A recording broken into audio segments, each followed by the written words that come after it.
Can you hear me? Yeah, that's you. Right. Good evening. Thank you all for being here. Thank you for having me. My name is Paul Stark. I'm the communications director for a pro-life organization called Minnesota Citizens Concerned for Life, or MCCL. There's a quote that I love from a former federal judge named John Noonan. John Noonan wrote that once or twice in a century, an issue arises so far-reaching in its consequences and so deep in its foundations that it calls every person to take a stand. When John Noonan wrote that, he was talking specifically about the issue of abortion. It's an issue that is so deep and so far-reaching that it calls all of us to do something. And that's what we're going to talk about tonight. In particular, we're going to talk about why the pro-life view is true. We're going to talk about the different challenges that we face with regard to this problem of abortion. And finally, we're going to talk about what each of us can do to help protect unborn children and support their mothers. Why is the pro-life view true? I'm going to start with these 6 pictures on the screen. This might not seem like it has anything to do with abortion, but just bear with me for a moment. There's a baby, there's a car, a man in a wheelchair, a mouse, a mosquito, and an elderly woman. Now, when we look at these pictures, we can identify that some of them are people and some of them are not. Or to put it another way, some of them have rights and some of them don't. Some of them really matter the way that we do. They're part of our human community, and then some of them are not. Now, of course, the ones who really count are the infant, the man, and the woman. They have rights. They're included in that circle, so to speak, those who really matter the way that we do, our human family, we might say. But I want to point out how huge this distinction is that we're making, the distinction between those in the circle and those outside the circle. Those inside the circle have rights. They have to be treated in a particular way. We can't just kill them. We can't just use them for our own purposes, right? But those outside the circle are very different. We can kill a mosquito if it gets in our way. We can use a car however we want to use a car. We can dismantle it for its parts, for example. But we can't do that with another person. So it's really important that we're right about this question of who counts as one of us and who doesn't. And historically, we haven't always been right. And when we've wrongly excluded some human beings from protection, when we've wrongly excluded some of us from that circle, there's been massive injustice. So it's really important that we get this question right. And that's what the issue of abortion is about.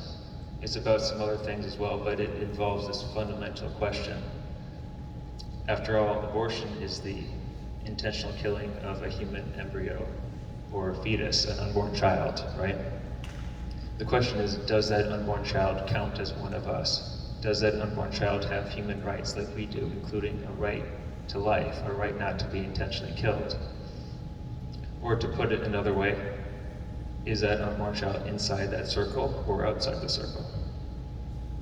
Supporters of abortion typically think that unborn children are outside of that circle, and so it's okay to end their lives through abortion. I'd like to argue that unborn children do count, and I'd like to do that by offering 2 key ideas that form the basic pro-life argument. The first idea is a fact that's established through science, and that is simply that the unborn child is a human being. Now, this isn't some new discovery. For example, back in 1933, this is what Dr. Alan Guttmacher wrote. He said, "We today know that man is born of sexual union, that he starts life as an embryo within the body of the female, and that embryo is formed from the fusion of 2 single cells, the ovum and the sperm. He said that this all seems so simple and evident that it's difficult to picture a time when it wasn't part of the common knowledge." This quote is noteworthy because Alan Guttmacher later became president of Planned Parenthood, and the Guttmacher Institute, which is named after him, is the leading pro-abortion research organization today. But the basic facts of unborn human life were clear when Ellen Dubacher wrote this, and they're even more clear today. Here's how a leading contemporary embryology textbook puts it. Human development begins at fertilization, when a sperm fuses with an egg to form a single cell, which at the single cell stage is called a zygote. And that marks the beginning of each of us as a unique individual. Let me briefly mention four key scientific facts about unborn children. First, an unborn child is distinct. The unborn child has a DNA that is distinct from her parents' DNA. She has a body that is distinct from her parents' bodies. She develops her own arms and legs, her own nervous system, and so forth. Second, the unborn child is living. The unborn child grows through cellular reproduction. She metabolizes food into energy. She meets the biological criteria for being alive, right? Third, the unborn child is human. We know this because she has human DNA, and also because she's the offspring of human parents, and of course humans can only produce other humans, so she's human. And finally, the unborn child is an organism. Now, an organism is a living individual being whose parts work together for the good of the whole. An organism is different from a mere part of an organism, like an organ or tissue or a clump of cells or something like that. That's not what we're talking about with an unborn child. We're talking about a whole individual, a member of our species, who needs only the adequate environment and nutrition in order to develop herself through the different stages of life as a member of our species: the embryonic stage, the fetal stage, the infant stage, the child, adolescent, adult, and so forth.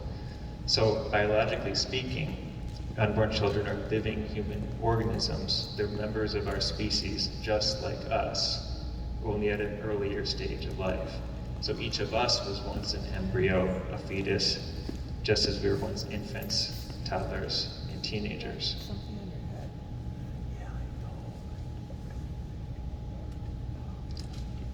Let's move to the second key idea in that pro-life argument, which is that all human beings have human rights.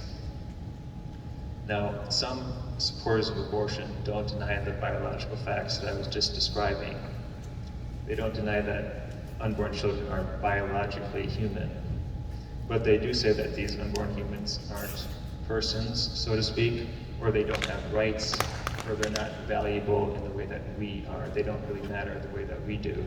They don't count as one of us. Or to put it differently, they aren't included inside that circle that I mentioned. According to this view, unborn children are different from the rest of us in some important way, and that's why we can treat them differently.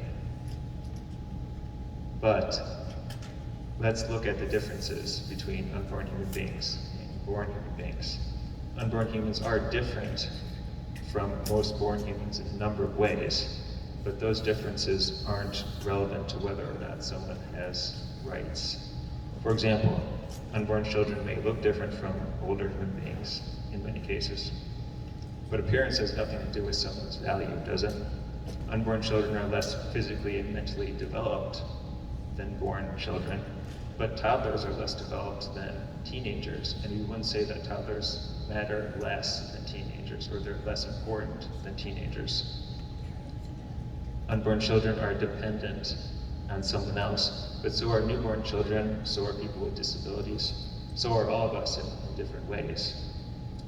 Historically, every single attempt to divide humanity into those who have rights and those who don't, every time we've put some human beings outside of that circle of those who really matter, every single time we've done that has proven to be a colossal and seemingly obvious mistake.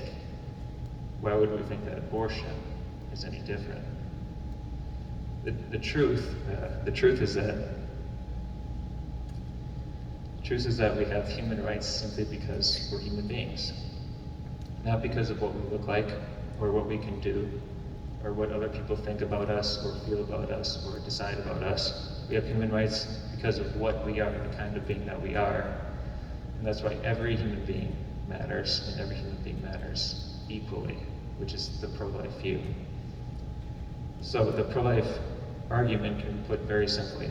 Here it is. The unborn is a human being. This is a fact established through the science of human embryology. Second, all human beings have human rights, which include the right not to be intentionally killed. And therefore, unborn human beings have human rights. And that's why killing them through abortion is unjust. That's why both pregnant women and their unborn children deserve our respect and protection.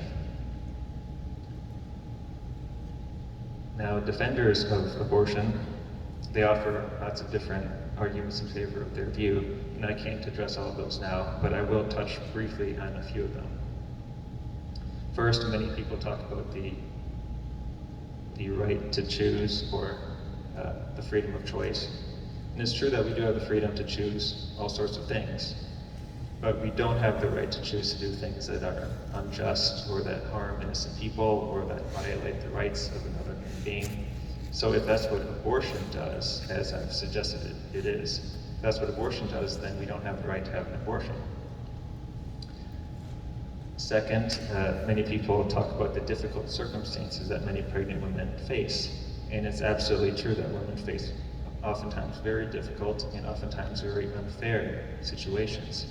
But we can ask the question, would these circumstances justify the killing of an already born child?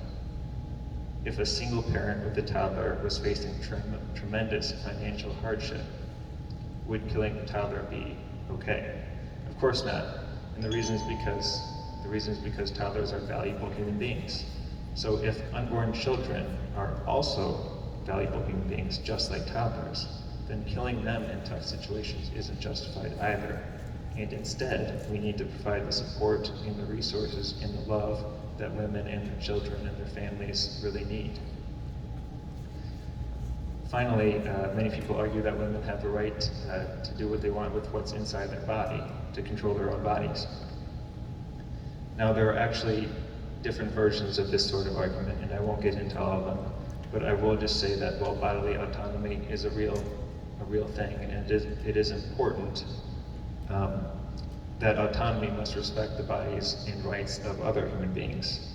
So sometimes this is more clear when we're talking about an issue other than abortion. So for example, imagine that pregnant woman decides to ingest drugs that she knows will cause her unborn child to be deformed or disabled. Is that okay? Is it justified because a woman can do anything she wants with whatever's inside her body? Well, no, of course not. I mean, it's not okay to harm unborn children with drugs, and it's even worse to intentionally kill them, which is what abortion does. So we've briefly talked about why the pro-life view is true, why abortion is unjust, and it's a human rights violation. Now we're going to transition a little bit and talk about the challenges that we face with this issue. As many of you probably know, abortion was legalized nationwide in 1973 because of the Supreme Court's Roe v. Wade decision. The court struck down the laws protecting unborn children in every state, and the consequences of that decision have been disastrous. In 2019 in Minnesota, according to the Minnesota Department of Health, 8,183 people died of heart disease, which is terrible. 9,878 people died of cancer. And 9,922 human beings died of abortion, which makes abortion the single leading cause of human death in our state, according to the government. And abortion isn't a disease or an accident. It's intentional killing. It's something that's altogether different. Nationwide, according to the best estimates that we have, nearly 900,000 unborn children are killed each year by abortion. An estimated 63 million have been killed since abortion was legalized in 1973. Yet, as bad as that is, it's pretty bad. We've actually made a lot of progress. In Minnesota, as you can see on the graph, abortions have dropped almost 50% from their peak, which was in 1980. Nationwide, we've seen a similar decline. abortions nationwide peaked in 1990 at 1.6 million a year before beginning to drop, and now they've fallen under 1 million per year. Why have those numbers gone down? Well, there are definitely many factors at work, but I think they include the efforts of pro-life pregnancy care centers, which provide support and practical assistance for pregnant women facing tough situations. They include pro-life education and outreach and ultrasound technology, which has further demonstrated the humanity of unborn children. And pro-life laws, I think, are another factor. Now, the Supreme Court has, since Roe v. Wade, the Supreme Court has severely limited the kinds of abortion-related laws that can be enacted, but we've still been able to enact certain measures that have helped reduce abortions. In Minnesota, for example, we have an informed consent law called Women's Right to Know, which ensures that women receive some basic factual information prior to undergoing abortion. And we know that each year a sizable number of women receive that information and then opt against going through with the abortion. We also have a parental notification law that ensures that parents are involved prior to a minor being undergoing abortion. And we have a more recent law that provides grants to pregnancy care centers that provide compassionate alternatives to pregnant women in need. And we know that all of those measures have made a difference. By the way, part of the reason that we've been able to enact some of those laws is that the Supreme Court itself has moved in a better direction than it once was.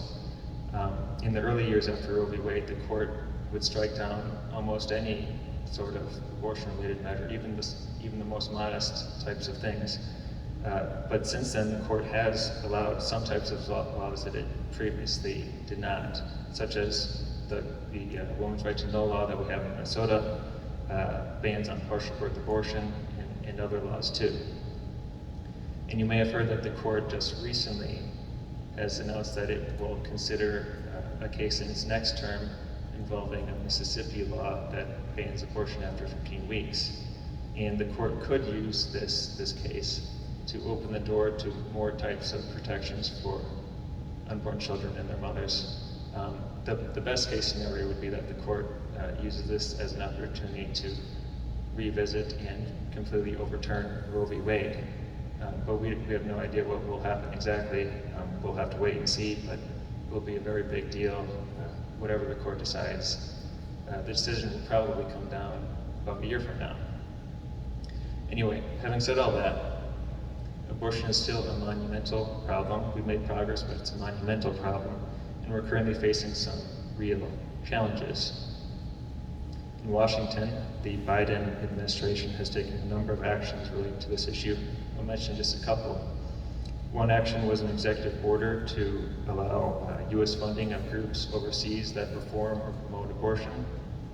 Another action was an order to begin the process of changing the rules for the Title X family planning program in order to allow those funds to go to places that perform or promote abortion, like Planned Parenthood, which was previously the case that funding was available for them, and now that's being restored.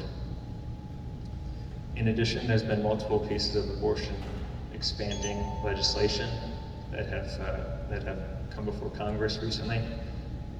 One issue to keep an eye on is the Hyde Amendment, which is a long-standing pro-life measure that is attached to spending bills, and it prevents federal taxpayer funding of abortion through Medicaid.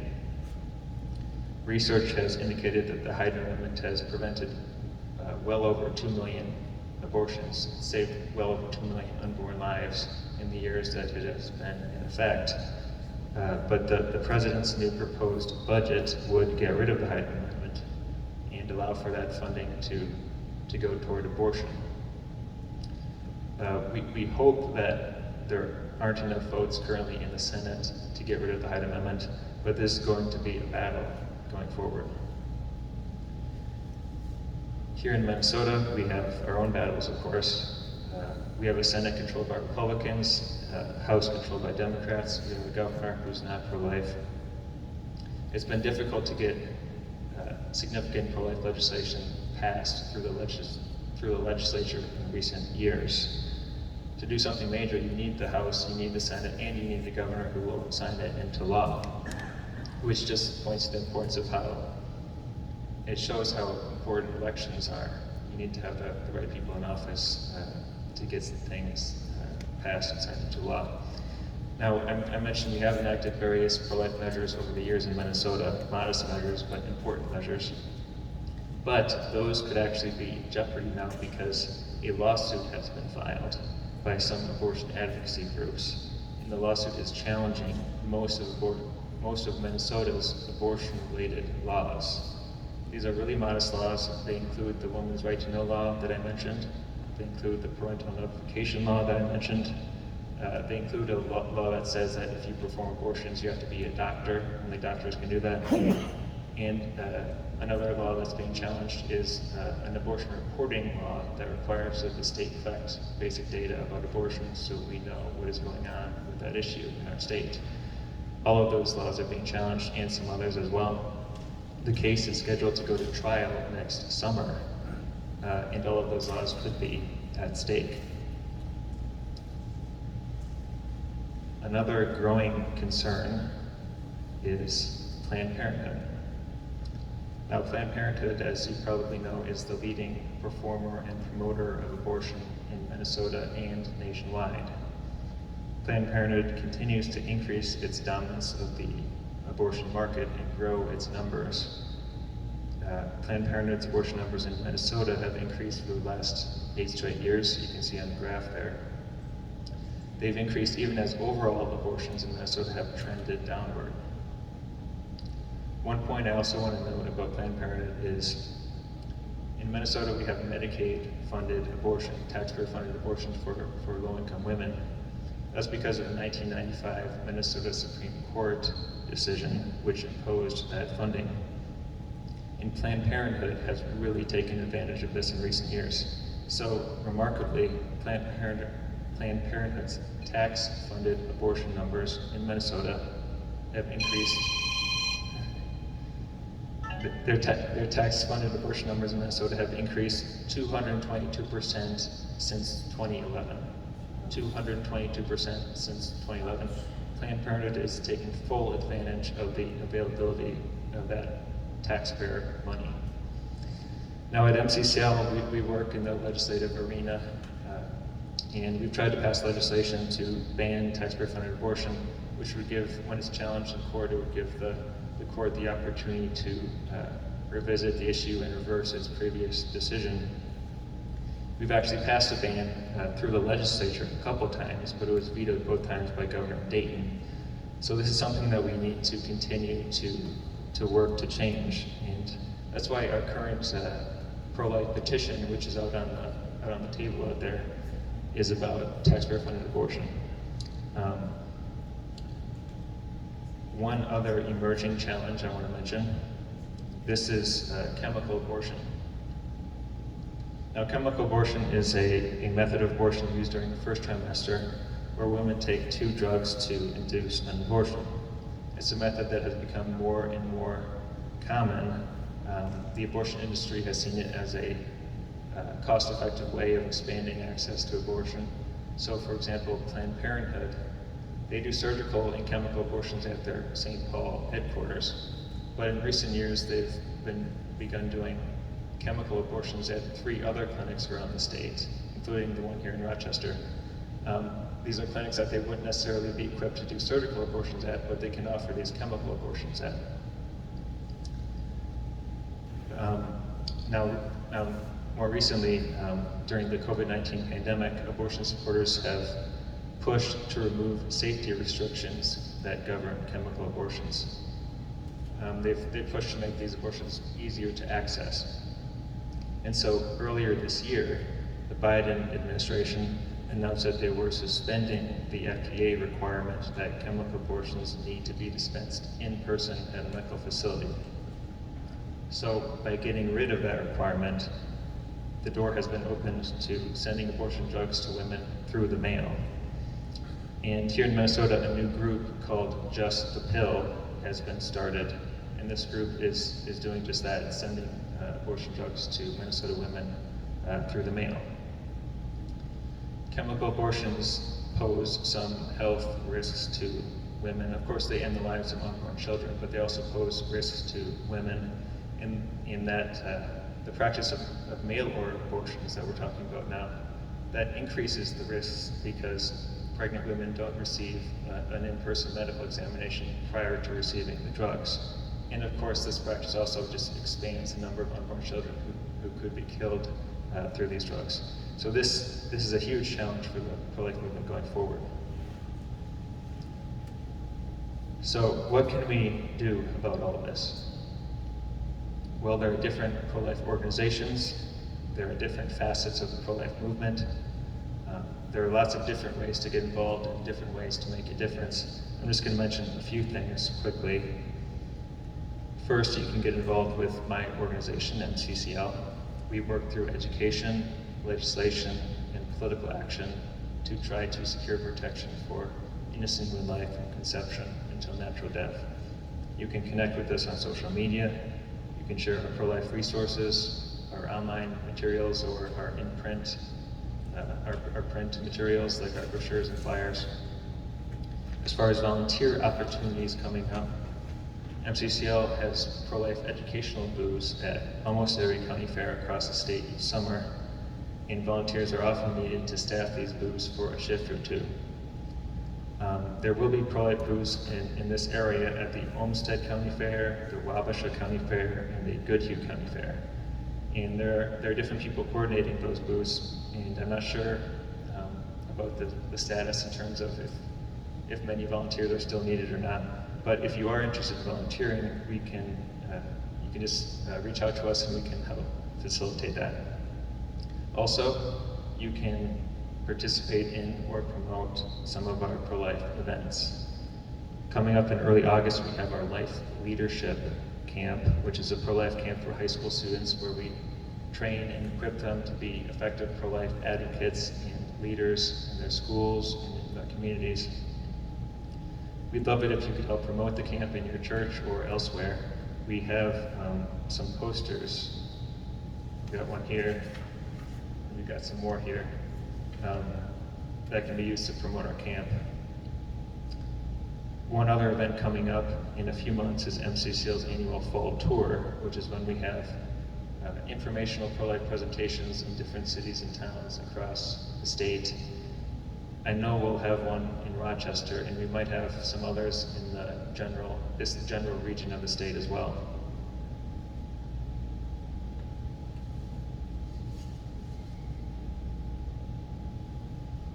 Okay, I got mixed up here. Okay, another thing you can do is support pregnancy care centers. These are places that provide crucial support and alternatives to abortion for pregnant women and their families. Pregnancy centers in this area include, there's a Birthright in Rochester, and there's a First Choice Pregnancy Center in Rochester. They could use probably both your donations and your volunteer time if you have it. Another thing we can do is learn more about this issue and share that information with others. You can post on social media, you can write letters to the editor, you can have conversations with friends and family. And finally, it's important to contact our elected officials and urge them to support pro-life policies and oppose anti-life policies. Now, sometimes it seems pointless to contact lawmakers who are already so locked into their views. And that's not always the case. I mean, not everyone is so locked in, but of course they often are very committed to their view. But even when we can't change someone's mind, I think it's important to show that there are lots and lots of pro-life constituents out there who are urging them to vote pro-life. I think that carries weight. And I think it's important to contact pro-life lawmakers too. Even ones we know are going to vote pro-life, we want to contact them and thank them and be encouraging. So they don't just hear from people on the other side. They need to hear from us too. They need to hear from supporters. By the way, we have this little blue sheet here. It's a guide to contacting elected officials that includes some tips and also contact information. and that is also available on our website at mccl.org. Okay, so I started tonight with that quote from John Noonan, and I'm going to end with another quote that I love as well. This is from Mother Teresa. She said, "God has called us not to be successful, but to be faithful." The truth is we can't control everything that happens in the world. We can't control all the outcomes, but we can be faithful. And every little thing we do, I think, makes a difference. Thank you.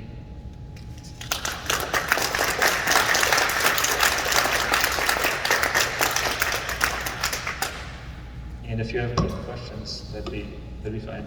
Go ahead. I got two comments. One, why do we call it unborn rather than preborn? Because we're finding out now that doctors are even doing medical procedures on a baby in the womb to correct deficiency in heart and other issues. Maybe that's one thing we ought to consider, is preborn, not unborn. And the second thing is, how many people know that Mayo Clinic does abortions? My youngest daughter had hydrocephalus. Yeah, and so you ask. No, they tried to get me to abort her late term, and they tried to have me go to Chicago, where they do late term abortions. Well, they call it right now, because of the Affordable Care Act, quote, they call it a medical procedure. So they do it right in the third floor of the Charlton building right here in town. Because we, in Rochester, Minnesota, because we had a team of young women and mothers, we got on buses and rode up to the Capitol on the day of 1/22, the day that was signed in 1973, a pro-life day. And that opened up a lot of our eyes, the fact that right at a care center, which is premier throughout the world, we have it going on right on Center Street in the 200 block, as well as on the Planned Parenthood building on 7th Street Northwest. There were 3 of us there walking on that day by pro-life, and Planned Parenthood is an abomination. It's not, it's a murder. And why are we not afraid to call it out a murder? Because all life is valuable. If we believe that, as we stand there and say the Pledge of Allegiance to the flag, why are we also quiet? I do know that it's true because I am a nurse, and when I was working at Mayo, when they decided to start doing abortions, they moved all the maternity ward over to Methodist because part of their contract included with the nuns when they took over St. Mary's that they could not do abortions there. Right. So they had all the maternity wards that all of it had to be moved over to Methodist so they could do the abortions. Yep. But there is one thing that is somewhat helpful, and is that as all these abortions were being done at Methodist, the nurses, they can't find people, nobody wants to be part of it. Because as much as people try to pretend that it's all wonderful, nobody wants to be part of the whole real thing. Which is So actually, they have a hard time getting people to do it, so they can never do as many as they want to. yeah, Nobody wants to do it. it's actually been an issue for the abortion industry. Is not enough people actually. Some of the most prolific performers of abortion have been passing away, and having enough people to take their place has been an issue for them actually. With the unborn and preborn things, some pro-lifers do use the term preborn or unborn. There's been discussions about which term is best or most helpful, but that is preborn is a good term as well. We had heard from a doctor who said, these are when you're doing surgery on a baby, and then that baby would be your patient, right? Well, patients have rights, even if they were preborn. Yeah. And so that's if you think about it, preborn. I mean, patients have rights, and here it is. It doesn't matter if it's born or preborn or born. Go ahead, Wes. Do you know anything about the way that fetal tissue is used for research purposes and and how much money might be involved in that industry of harvesting tissue and stem cells and so forth. Yeah, And it's isn't a there? whole, yeah, it's a whole complicated issue. I can't speak to all the particulars now, but yeah, and it emerged as a more into the public consciousness several years ago with some, especially as regards Planned Parenthood, with undercover investigations, what they were doing. But yes, fetal tissue is used for research, and it's a big issue. Yeah. Sorry, that didn't really answer the question very well. That's okay. Anything else? Go ahead. Before COVID came in, our wonderful federal representative, Miss Angie Craig, was in my district, and I went to numerous of her town hall meetings, and I was approached her on abortion industry.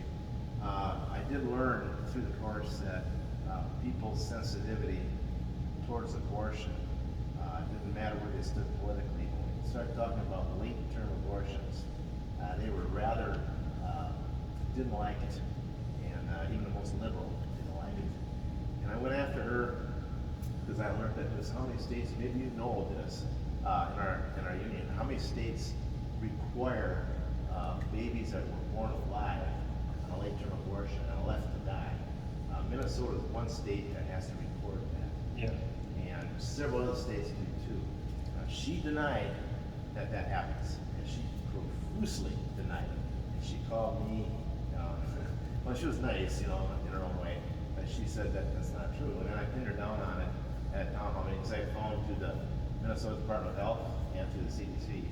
It was quite not a lot, large numbers, but there are numbers every year, Yeah. that are born alive and left to die. Now, how can that be ethical in any which way? I don't get it.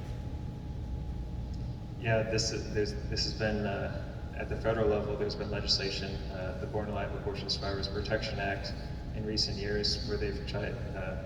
Pro-lifers in Congress have tried to push that through, but it's been steadfastly opposed by the other side.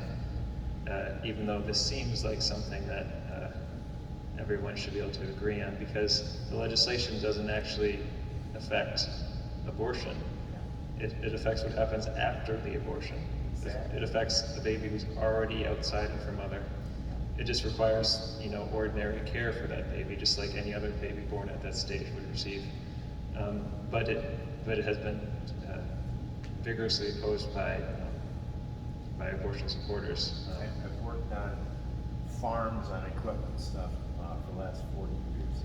And there was a farmer who was operating in the dairy industry at that time, back in the 90s. And his wife was an RN up in Wisconsin hospital. And very nice man, had us in the house and took time for meals. And she said, and I have to tend to believe her, back then in that day, she worked in a hospital, and she was solid pro-life. And she said that when she was going home one night from work, she went in that closet to get her coat, and she heard some squeaking in there like a mouse, And here, she looked around, put her light on, and there was a little baby that was aborted in a basket left in the closet, and it was alive. Seriously. And they told her, leave it alone. It's to die. And so she couldn't touch it. She said, if you mess with it, you won't have your job. So she went home upset. Came back the next day. The baby was still alive and had dehydrated down. The eyes were wide open. Couldn't shut her eyes. And she took a cup of water and put it under his eyes to close the eyes, and it died during that day. This is the kind of thing that was back in the 90s, and now this is where our society has evolved from there to now. It's not uncommon. It's very common. Yeah, it does happen, and it's horrible. Go ahead. The left is always good at framing words and changing the meaning of words. And I just think we need to be very strong and just say we're pro-life and you guys are pro-death instead of this pro-choice. Yeah, it's true. They also, they use terms like reproductive freedom, reproductive justice these days. Not just pro-choice, but yes, the euphemistic language is something that we need to push back against.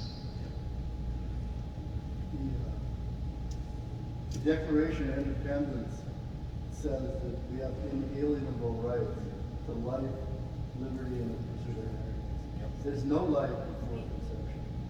Every life at conception and forward, that's life. Yep. Otherwise, you would have to kill it. So it's a That's a lie. good point. It's a It's a lie. lie. And it's unique in all the universe. Yep. It's from a female genetic strain and a male genetic strain. Makes them unique in all the universe for all time. Never before, never again will that person exist. And if you kill it, it's an abomination. It's against our Constitution. I think that is probably the main point, is it's unconstitutional because you're denying the right to life. Yep, absolutely.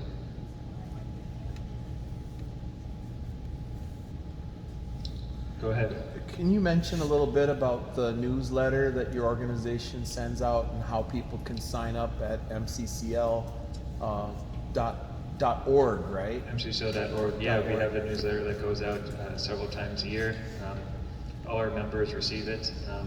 You can join us. Actually, there are envelopes we have on the table there, but you can also go online and donate that way and get signed up. I found out about your organization accidentally because the previous occupants of my home, I bought the home from Mr. and Mrs. Bob Liddy, and they were subscribers and regular donors to your home, and I moved into a Catholic family's home, and as their family grew, the original part of the house is from the 1930s, and as their family grew, they added on additions to the home. It went further back, so it's kind of like a long boat now, the house. And that turned up in the box along with other Christmas cards at first, and then I just, you never know, if you can give one of those to a friend and pass it on, it doesn't have to end up in your garbage can. You can leave it somewhere else when you're done reading it and pass it on. Yeah. So it's cool. Yeah, we'd love to have everyone get more connected with us. Go on our website, mccl.org, take some of the materials out there, and partner with us. It's an important issue, I think. I think we can agree that this is very important. It's not something that we can just ignore. It's pretty easy to ignore sometimes when the victims are, in a sense, hidden from view, and when so many people have kind of this incentive to get rid of these human beings. So that makes abortion kind of a uniquely challenging injustice to fight sometimes. The victims can't speak for themselves. We have to speak for them. But it's no less important. It might be more important because we are needed. We are needed to speak for them. Go ahead. Do you have any statistics on why a woman gets an abortion? Is it because of finances? Is it because of medical? Do you have any statistics? Yeah, there are different. We have one flyer back there that includes a few stats, but it's mostly socioeconomic type reasons. Sometimes it's economic reasons. Sometimes it's relationship issues, or work or school, or other sorts of social reasons. For whatever reason, women don't feel like they're ready for a child. Lots of different factors like that is pretty typical. Do you feel that with counseling that can be persuaded to? Yeah, I mean, there's evidence that a lot of women,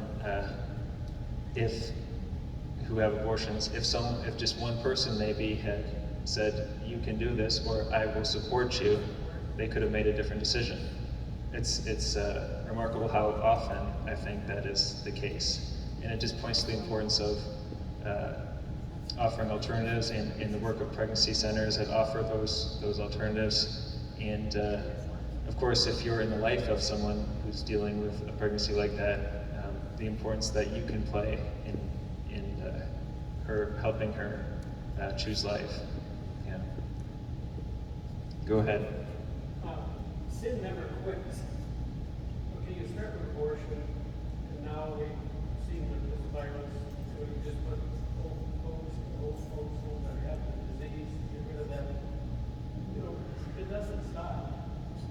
And it won't be too long, the rate this country's going, it'll be the Christians or whoever.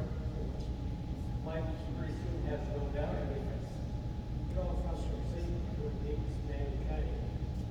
And so, you don't draw a line somewhere, it just keeps on going. You can just see in our society how easy that is taking place.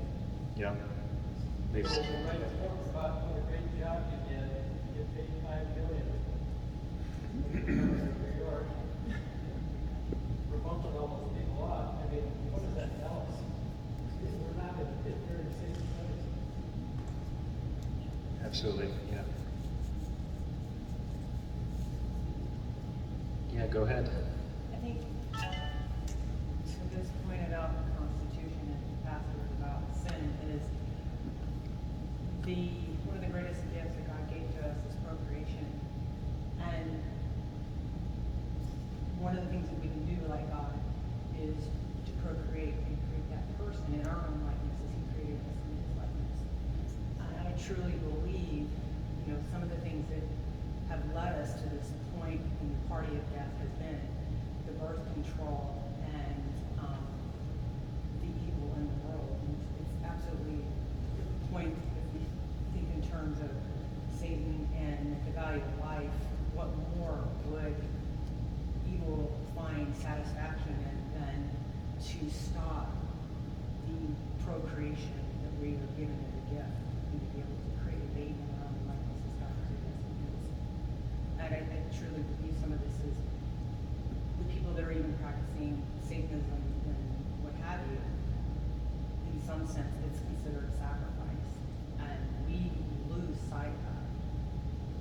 Not just the fact that sin and these opportunities are being given and people being co-heirs with it.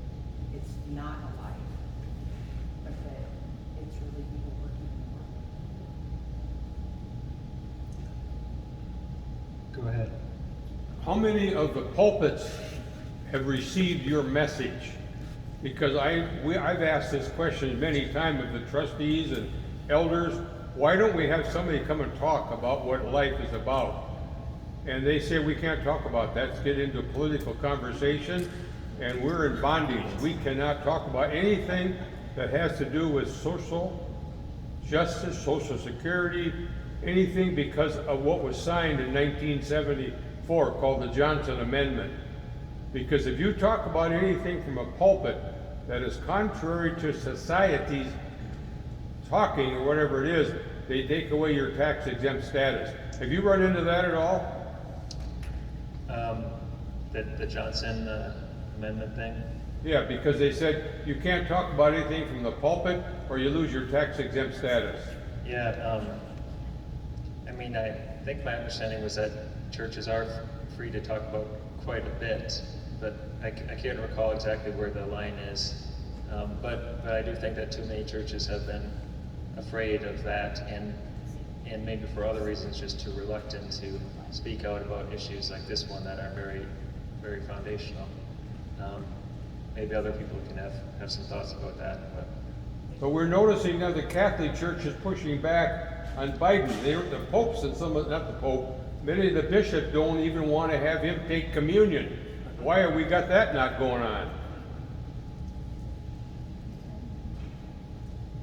Yeah, what was the question? Why don't we take that one forward because of what a certain church has done? You don't need to mention the name of the church. There is a certain church that even has said to our president he should not have communion because of his murder life. Yeah, so, yeah, you're asking, what are you asking? Why aren't the churches? Why aren't they? Why aren't, if you, in your experience, if you say the churches are allowing MCC come into them, why don't they allow that message to come out? Have you got any experience with that one? Why don't the churches allow? Why don't the churches allow us in? Yeah, I mean, too many don't. I think there's I think a lot of people in church are, afraid of touching issues that seem to be political, Right. Or controversial. Standard answer. Also, abortion is a personal issue. I mean, it has affected many people personally. People are wounded by abortion, but of course, that's not a reason to not speak about it. I mean, when forgiveness is needed, that it is something that you need to bring out and open and address. But I think there are different factors, I think, for the reluctance of many churches and many pastors to kind of not touch that issue, There's That problem. being said, Sure. many of your fall tour locations are churches. Now there are lots of churches like this church and many others that aren't afraid to touch the issue, of course, yeah.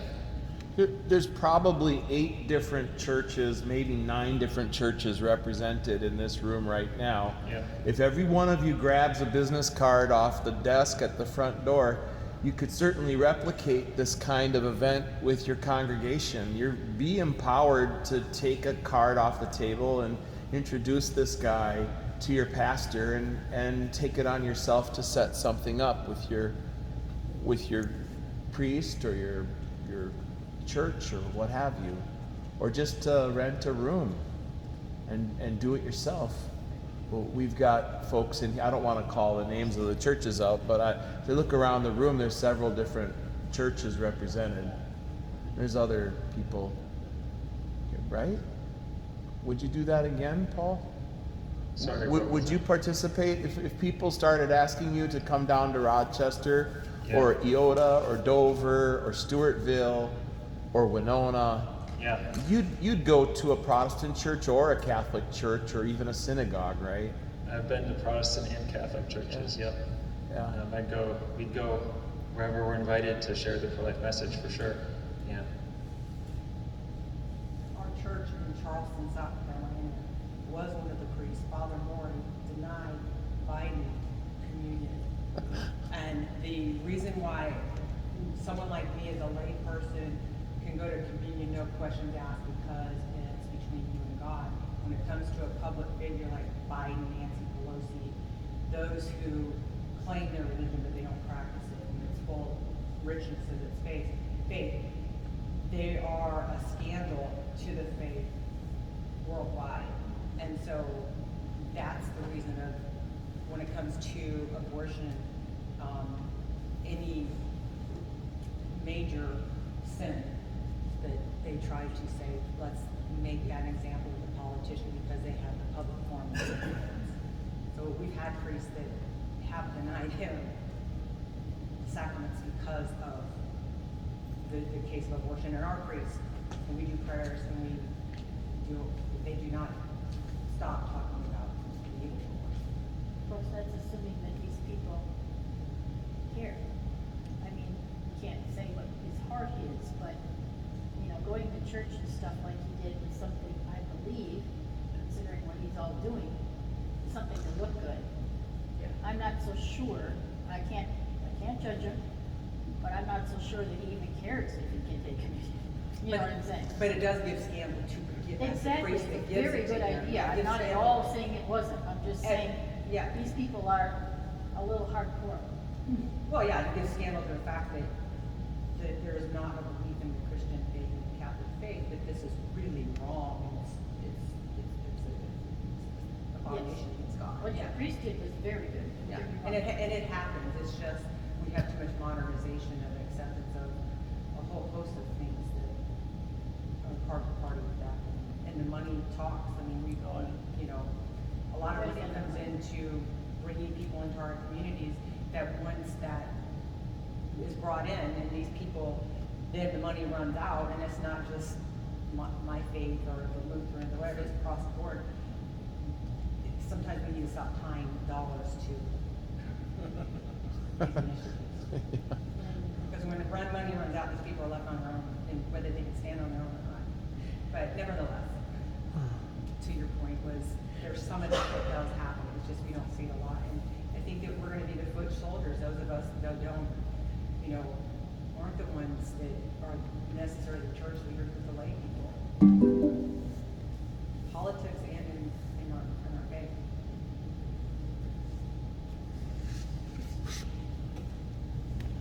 All right, any final group thoughts or? Thank you all for coming and listening, and I encourage you to all get involved and treat this issue with the gravity that it calls for. Thank you.